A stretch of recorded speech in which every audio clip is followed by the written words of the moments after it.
अगर इनका बस चले तो गरीबों का खून भी चूस ले। गरीबों का हक गरीबों तक कभी नहीं पहुंचने दिया जब ये सत्ता में थे। आज सत्ता से बाहर हो गए तो बड़ी बड़ी बातें कर रहे हैं, डींगे हाँक रहे हैं। लेकिन जब समाजवादी पार्टी की सरकार थी तो उत्तर प्रदेश दंगा प्रदेश बन गया था, गुंडा प्रदेश बन गया था, अपराधी प्रदेश बन गया था। जब समाजवादी पार्टी की सरकार थी तो खुलेआम अत्याचार होते थे। इतने बड़े बड़े अपराध करने वाले अपराधी को भी पुलिस पकड़ नहीं पाती थी। उसका कारण यह रहता था कि वो सत्ता के जो शिखर पर बैठे लोग हैं उनका संरक्षण उनको प्राप्त रहता था।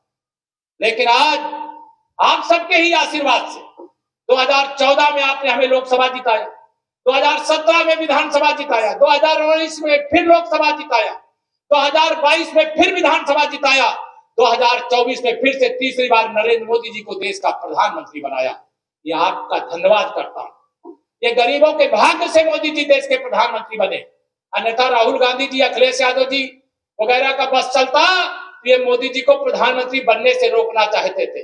लेकिन मैं उनको बताना चाहता हूं कि मोदी जी को रोकने के बस तुम्हारे बस की बात नहीं है, तुम्हारे बूते की बात नहीं है। मोदी जी देश के प्रधानमंत्री बने हैं और देश को आगे बढ़ाने का काम कर रहे हैं। और मोदी जी के ही नेतृत्व में सरकार बनी और योगी जी के नेतृत्व में सरकार बनी तो अयोध्या में रामलला का भव्य मंदिर केवल आस्था का विषय नहीं है, ये गुलामी का प्रतीक था। वो ढांचा तो 6 दिसंबर 92 को ढह गया, लेकिन रामलला का भव्य मंदिर जहां प्रतिदिन लाखों लोग दर्शन करने आते, जम्मू कश्मीर से 370 हट गई, तो आप सबके आशीर्वाद की ताकत थी। मैं आपको विश्वास दिलाना चाहता हूं और आपका आह्वान करना चाहता हूं, आग्रह करना चाहता हूं। और यह भी आप जान लीजिएगा, हमें पूरा विश्वास है कि आप मिल्कीपुर में कमल खिलाओगे ना? दोनों हाथ उठा के बताओ ना, इधर सब लोग कमल खिलाओगे। और हम आपको विश्वास दिलाते हैं, हम मिल्कीपुर विधानसभा को भी कमल के फूल की तरह खिलाएंगे।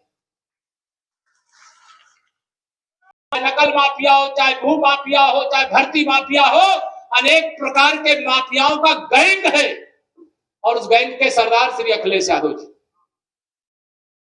अभी आपने देखा होगा इसी जनपद के अंदर एक बेटी के साथ दुष्कर्म की घटना होती है, सामूहिक दुष्कर्म।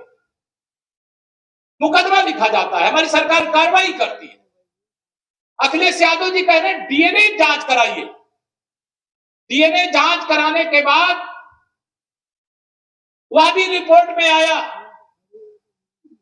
कि किस प्रकार से उस नाबालिग बच्ची के साथ इस प्रकार की घटना घटित हुई है। मैं आपको भरोसा दिलाना चाहता हूं, चाहे वह अयोध्या जनपद के अंदर घटना हो, चाहे प्रदेश के किसी 75 जिले में कहीं पर भी कोई घटना होगी, अगर कोई अपराध करेगा तो श्री अखिलेश यादव जी सुन लो कान खोल करके, आप उसको बचा नहीं पाओगे। उसके खिलाफ कानून के हिसाब से कठोर कार्रवाई करने का काम किया जाएगा। कार्रवाई करना चाहिए कि नहीं करना चाहिए? अगर समाजवादी पार्टी की सरकार होती तो उस बेटी को न्याय मिल पाता क्या? अयोध्या की बेटी को दोनों हाथ रख बताओ, न्याय मिल पाता क्या? ये तुष्टीकरण की घटिया और घिनौनी राजनीति करने वाले, जातिवाद की राजनीति करने वाले, फूट डालो और राज्य करो की राजनीति करने वाले, इनको सबक सिखाने की जरूरत है। मैं जानता हूं अयोध्या में पराजय का कष्ट हमें भी है और मैं समझता हूं कि आपको उस जितना मुझे कष्ट है, जितना देश को कष्ट है, उससे कम कष्ट आपको नहीं होगा। मिल्कीपुर विधानसभा का ये जो उपचुनाव होने जा रहा है, मैं आप सबसे अपील करने आया हूं, टिकट चाहे जिसे मिलेगा लेकिन कमल का फूल जरूर खिलेगा, या संकल्प यहां से लेकर के जाना मेरे मित्रों। भारतीय जनता पार्टी में सच्चा लोकतंत्र है। कोई भी कार्यकर्ता टिकट मांग सकता है, उसके लिए मनाही नहीं रहती है। अंतिम फैसला पार्टी करती है, लेकिन यहां विधायक भारतीय जनता पार्टी का ही बनाएंगे, यह संकल्प लेकर के आप सबको जाना है। बताओ तैयार हो? 5 आवास आते थे, हमारे प्रधान जी वगैरह यहाँ पर बैठे होंगे। एक गांव में 5 आवास 10 आवास आ जाए तो कैसे वितरण होता था वो आप सब पहले का हाल जानते होंगे। लेकिन आज 5 करोड़ को दिया जा चुका है, लेकिन जांच करने से पता चला कि अभी भी करोड़ों गरीब ऐसे हैं जिनको प्रधानमंत्री आवास देने की जरूरत है। बताओ जरूरत है कि जरूरत है? आपको अच्छी खबर बता रहा हूं, मोदी जी जब तीसरी बार प्रधानमंत्री बने, उन्होंने पहला फैसला किया, पहली फाइल जिसमें साइन किया, उसमें गरीबों को 3 करोड़ घर बना करके देने का फैसला लिया है। लेकिन गड़बड़ी नहीं करने देंगे। जिन गरीबों को घर नहीं मिला है, ध्यान रखना, उन गरीबों के साथ छल हुआ था। जब गरीबों की सूची बन रही थी तो जो अमीर थे उनको गरीब दिखा दिया गया और जो गरीब थे उनको अमीर दिखा दिया गया। इसके कारण मेरे बहुत सारे गरीबों को गरीब कल्याण का लाभ नहीं मिल पाया।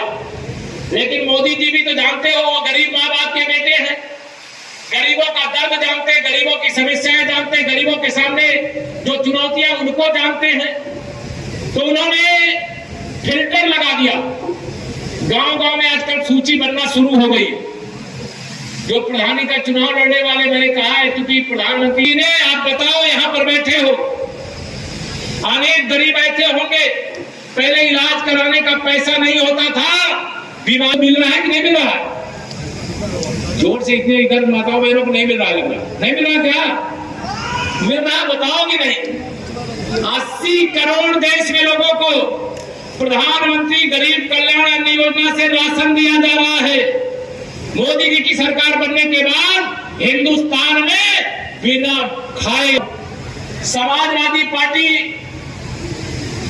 का मतलब बर्बादी है, समाजवादी पार्टी का मतलब गुंडागर्दी है, समाजवादी पार्टी का मतलब जमीनों पर कब्जा करना, समाजवादी पार्टी का मतलब चाहे वो शराब माफिया हो, चाहे नकल माफिया हो, चाहे भू माफिया हो, चाहे भर्ती माफिया हो, अनेक प्रकार के माफियाओं का गैंग है।